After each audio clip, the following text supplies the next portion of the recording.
wanting to impose them onto students.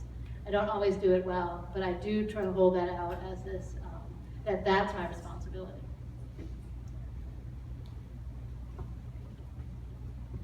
I feel a responsibility. I mean, there aren't very many of me out there trying to tell a native story in the Willamette Valley in Oregon for my tribe, so it's just really specific. And so, you know, there aren't many people telling that story, so I feel a huge responsibility to get it out as I see it. Anybody else want to talk about this?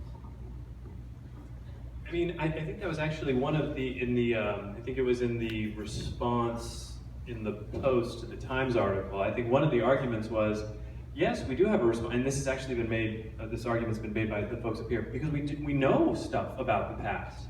And Kim made a great point, you know, if you get interviewed, they're gonna pick and choose, but at least you're being interviewed, right? Instead of somebody who doesn't know what they're talking about. So, you know, I think it is a responsibility, because if we don't, then who's gonna say, who's gonna talk about this stuff? And you know, not to be immodest here, but we actually know what we're talking about. And we should be involved in that. And if we're not, shame on us.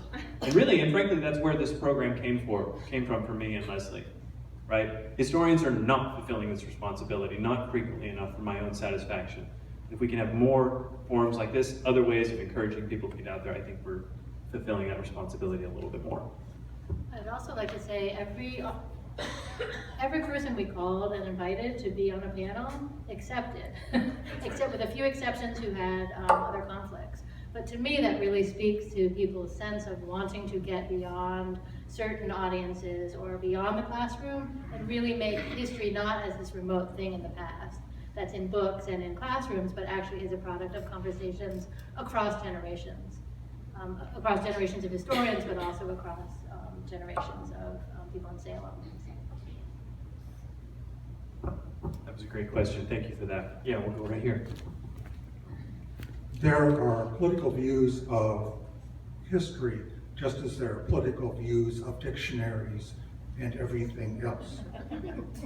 How do you make sure as a faculty that for those who teach, that you include views contrary to your own, and to push back on what Bob said? And this came up in a school board election several years ago in Salem Kaiser, when a person characterized himself as a historian. How do you vet whether people know what they're talking about and are truly a historian? And somebody could be a self-made historian and really good, and somebody might have a degree and be off the wall. Thanks, Dick. We have a sixth sense about that. I have a very exclusive list. I think